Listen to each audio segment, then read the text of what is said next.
सभापति महोदय, MSME act 2023 जो 2019 के एक्ट को धारा 6 और धारा 7,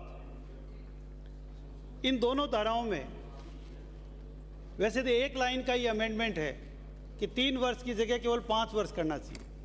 मंत्री महोदय भी हंस रही है कि हाँ बिल्कुल एक लाइन का है, लेकिन सभापति महोदय और मंत्री जी आप तो हमारी बड़ी बहन हैं और वरिष्ठ भी हैं। इस विधानसभा में जब कोई बिल आता है तो उस बिल की सारे प्रोविजनों को यदि हम एक साथ नहीं लाएं और एमएसएमई या उद्योग को पूरा कंक्लूड करके यदि बिल में नहीं लाएं तो मैं समझता हूं कि उस बिल को लाने का हमारा उद्देश्य जो है वो व्यर्थ है। सभापति महोदय, ये 3 से 5 वर्ष क्यों करना पड़ा? क्योंकि किसी भी स्टेट की यदि हमको फाइनेंशियल नब्ज देखनी है तो उस स्टेट के उद्योगों की स्थिति को देखना जरूरी है। उसके बिना उसकी फाइनेंशियल कैपेसिटी इसको हम नहीं नाप सकते कि क्या है। और हमारे यहाँ के लोग तो बहुत फेमस रहे हैं, देश विदेश में जाकर राजस्थान के उद्योगपतियों ने अपना नाम कमाया है। और सभापति महोदय, आपके क्षेत्र तो उसमें विशेष आपके क्षेत्र पर मेहरबानी रही है कि जिसके लिए कहते थे कि जहाँ न पहुँचे बैलगाड़ी वहाँ पहुँचे मारवाड़ी। इस प्रकार पूरी दुनिया में राजस्थान के उद्योगपतियों ने अपना नाम रोशन किया। लेकिन सभापति महोदय, मैं मंत्री जी से पूछना चाहूँगा कि इस 3 को 5 वर्ष करने की जरूरत केवल कोविड के कारण ही पड़ी है, इसके पीछे और भी कुछ कारण थे? कोविड तो चला भी गया, कोविड के बाद में आपने 11.4% की ग्रोथ रेट भी ली है जो इंडिया में हाईएस्ट ली है, तो फिर केवल 3 से 5 वर्ष करने की कोविड ही क्या ऐसा कारण रहा? कुछ और कारण जो मैं आपको बताना चाहता हूं, इसमें इनकॉर्पोरेट शायद आपने नहीं किया। सभापति महोदय, राजस्थान में इसी सदन में 13,000 हेक्टेयर पे लगभग 150 नए इंडस्ट्री एरिया की आपने घोषणा की।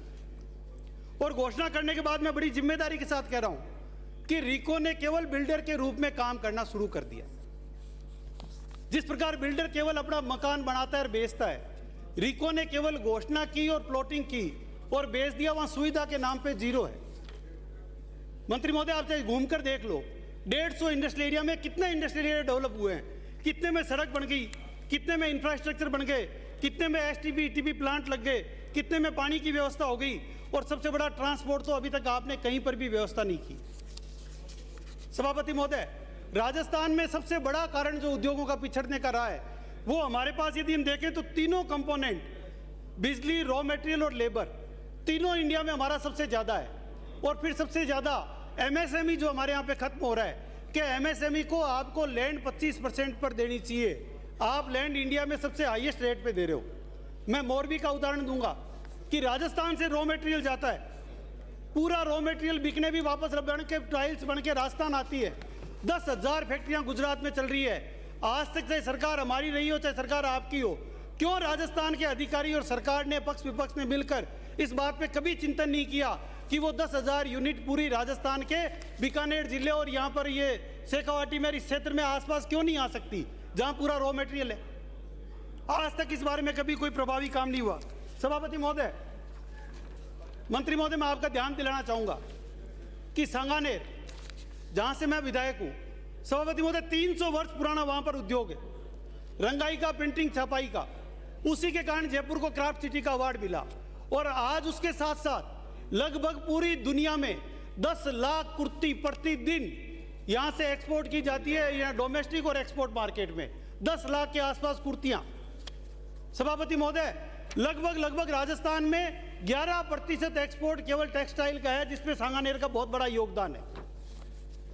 मंत्री महोदय, सांगानेर क्षेत्र में लगभग 3,000 जो है वो यूनिट लगी हुई है, जिसमें 890 बड़ी यूनिट है, बाकी छोटी यूनिट है, जो चाहे हम हाथकरघा कहें, एमएसएमई कहें, लघु उद्योग कहें या वो कुछ भी कहें, इस तरह की यूनिट्स वहां पर काम कर रही है।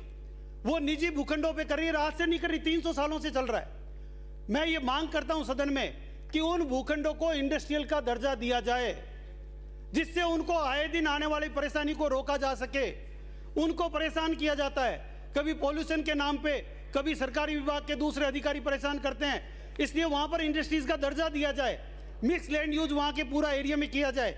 और ये जब तक आप यूडीएस के साथ कोऑर्डिनेट नहीं करोगे जब तक नहीं होगा। सभापति महोदय, सस्ती दरों पर बिजली उपलब्ध करवाई जाए, जिससे इंटरनेशनल मार्केट में बांग्लादेश से कंपीट कर सके। सभापति महोदय, मैं मंत्री जी को ध्यान दिलाऊंगा कि एक खुली जेल सांगानेर में लगभग 26 बीघा जमीन है। उस 26 बीघा जमीन का कोई ज्यादा उपयोग नहीं हो रहा। आप इसमें दिल्ली हाट की तरह पे एक सांगानेर हाट का डेवलप करें और डेवलप करके उसमें अंतर्राष्ट्रीय स्तर का एक हाट बाजार बनाएं, जिसमें वहां पर यहाँ एग्जीबिशन सेंटर बने, कॉन्फ्रेंस हॉल बने, कन्वेंशन सेंटर बने, ऑडिटोरियम बने, ओपन एयर थिएटर बने, जिससे यहाँ के इस उद्योग को 4 चांद लगाकर हम पूरी दुनिया में इसको वाइबल कर सके, कंपटीशन में उतार सकें। सभापति महोदय, मंत्री जी ने 2 जनवरी को इस सदन में एक स्टेटमेंट दिया था और ये कहा था कि पिछली सरकार ने जो रिसर्जेंट राजस्थान किया था, जो एमओयू किए थे, वो जल्दबाजी में किए थे, इसलिए वो एमओयू 15% ही धरातल पर आ पाए। आप ही ने कहा था मंत्री जी, और मैं आपको शुभकामनाएं देता हूं कि जो आपने घोषणा की है कि 10 लाख करोड़ के 4192 एमओयू जो आपने किए हैं, आपके नेतृत्व में वो एमओयू सारे राजस्थान में फलीभूत हो और वो सारे एमओयू यहाँ पर राजस्थान में वो कंप्लीट हो जाएं। लेकिन जो मैं आज आपको कह रहा हूं मंत्री जी, इस पर ध्यान दें कि क्या आपने चेक किया कभी कि जिन कंपनियों के साथ आपने एमओयू किया उनकी नेटवर्थ क्या है? जितने का एमओयू उन्होंने आपके यहाँ पर किया है उतनी तो उन कंपनियों की नेटवर्थ ही नहीं है। और मान लिया नेटवर्थ नहीं है, फिर भी आप कहते हो यदि वो लगाएंगे तो उन कंपनियों का ट्रैक रिकॉर्ड तो चेक कर लो, कितनी बार बैंक करप्ट हुई है, कितनी बार उन कंपनियों पर कितना लोन चल रहा है, उन्होंने कोई फाइनेंशियल डॉक्यूमेंट साथ में दिया है क्या? उन्होंने किसी फाइनेंशियल इंस्टीट्यूट से आपको सर्टिफिकेट दिया है क्या? कोई गारंटेड दिया है क्या कि हमने इतने लाख करोड़ के, इतने हजार करोड़ के एमओयू किया और ये फाइनेंशियल इंस्टीट्यूट उनको फाइनेंस करेगा? सभापति महोदय, मैं इसलिए कह रहा हूं कि यहां पर तो एमओयू आए, मंत्री जी आपने हाथ मिलाया, किसी और मंत्री ने कह दिया, अधिकारियों ने उनका गला दबाया और हाथ पकड़कर साइन करवा लिए, पर वो एमओयू का हाल वही होगा। ये मैं पक्ष विपक्ष की बात नहीं कर रहा। जैसे आपने बताया कि जो हमारे समय एमओयू हुए वो 15% ही कारगर साबित हुए, तो आप बताएं कि अब 6 महीने और बचे हैं, अभी तक आपने कितने एमओयू साइन किए, उनमें इंडस्ट्रीज लग गई, कितना एम्प्लॉयमेंट मिल गया, कितने लोगों का इन्वेस्टमेंट आ गया, या अभी तक बाकी पड़ी है, या लैंड का चिन्हीकरण चल रहा है? सभापति महोदय, राजस्थान के लिए उद्योग की यदि हम बात करें तो राजस्थान के लिए अभी एक रिसर्च आया है कि इस देश की अर्थव्यवस्था का ग्रोथ इंजन राजस्थान है। हमारे पास सबसे बड़ी औद्योगिक भूमि है, हमारे पास यहाँ रेलवे कॉरिडोर है, हमारे पास फ्रेट कॉरिडोर है, हम हर तरीके से सक्षम है। मैं मंत्री जी से कहूंगा, राजस्थान के हर जिले में नया तरीके का उद्योग है, आप क्लस्टर बनाएं, इंडस्ट्रीज लगाने के लिए उनको छूट दें। और सबसे बड़ी बात, हमारे पास लैंड साइज बहुत बड़ा है, उस लैंड साइज का उपयोग करके इंडिया में जो इंडस्ट्रीज रेड कैटेगरी की, ऑरेंज कैटेगरी की पूरे इंडिया में और कहीं नहीं लग सकती, आप उसके लिए हमारे जो रेगिस्तानी इलाके हैं उनमें उनको लगाने की छूट दें। मैं आपको दावे के साथ कह सकता हूं लाखों करोड़ रुपए का इन्वेस्टमेंट आएगा, क्योंकि जहां लैंड कम है वो रेड और ऑरेंज कैटेगरी को इन्वेस्टमेंट के लिए सबमिशन नहीं दे सकते। ऊर्जा वाले मंत्री जी बैठे हैं, इनके यहाँ तो दूर दूर तक दो रहे हैं, बॉर्डर तक। आप पाकिस्तान बॉर्डर पे ही दे दो छूट, लोग लगाने के लिए आ जाएंगे। इसलिए मैं कह रहा हूं कि आप इनमें छूट देवें। सभापति महोदय, मैंने ये कहा कि आप यहाँ पर ये देखो, हमारे यहाँ पर विरासत में हमको मिला है, पर्यटन मिला है, खनिज मिला है, हैंडीक्राफ्ट है, कपड़ा है, कागज है, ज्वेलरी है, सीमेंट है, एग्रो इंडस्ट्रीज है, तेल पेट्रोकेमिकल्स है, हर्बल है, मूर्ति है, ब्लू पॉटरी है, हैंडमेड पेपर है, हर जिले में धार्मिक पर्यटन है। इन सबको यदि हम उद्योग के साथ जोड़ें तो हमारी औद्योगिक क्षमताएं 10 गुना बढ़ जाएगी।